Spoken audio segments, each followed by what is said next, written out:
Maradona എന്ന ചിത്രത്തിലൂടെ മലയാള സിനിമയിലേക്ക് എത്തിയ താരമാണ് ശരണ്യ നായർ. ആദ്യ ചിത്രത്തിൽ തന്നെ മികച്ച പ്രകടനമാണ് ശരണ്യ കാഴ്ചവെച്ചത്.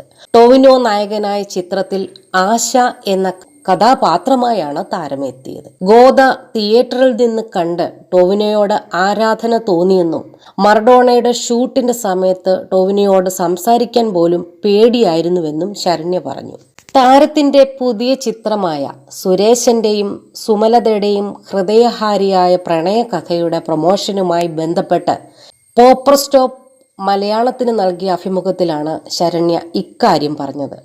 ടൊവിനോ സെറ്റിലെത്തുന്ന സമയത്ത് താൻ പേടിച്ച് ഓടുമായിരുന്നെന്ന് ശരണ്യ പറഞ്ഞു. പിന്നീട് തന്നെ അടുത്ത് വിളിച്ചിരുത്തി തമാശയൊക്കെ പറഞ്ഞ് കമ്പനിയായ ശേഷമാണ് അഭിനയിച്ചതെന്നും നല്ല എക്സ്പീരിയൻസ് ആയിരുന്നു അതെന്നും ശരണ്യ കൂട്ടിച്ചേർത്തു. തിയേറ്ററിൽ നിന്ന് ഗോദ കണ്ടപ്പോൾ തൊട്ട് എനിക്ക് ടൊവിനോയോട് ആരാധനയായി. പിന്നീടാണ് ഞാൻ മർഡോണയിലേക്ക് എത്തുന്നത്. ടൊവിനോയെ നേരിട്ട് കാണുന്നതിൻ്റെ എല്ലാ എക്സൈറ്റ്മെൻറ്റും ഉണ്ടായിരുന്നു. ടൊവിയുടെ കൂടെ എങ്ങനെ അഭിനയിക്കും, എങ്ങാനും തെറ്റിക്കുമോ എന്നൊക്കെ നല്ല പേടിയുണ്ടായിരുന്നു. എൻ്റെ ഭൂരിഭാഗം സീനുകളും ടൊവിയുടെ കൂടെയായിരുന്നു. എനിക്കാണെങ്കിൽ മൊത്തം ടെൻഷനായിരുന്നു. സെറ്റിലേക്ക് ടൊവിനോ വരുന്നത് കാണുമ്പോൾ തന്നെ ഞാൻ പേടിച്ചോടും. എന്തു പറയും, എങ്ങനെ കമ്പനി ആവും എന്നൊക്കെയുള്ള ടെൻഷനായിരുന്നു. പക്ഷേ പുള്ളി ഭയങ്കര കൂളായിരുന്നു.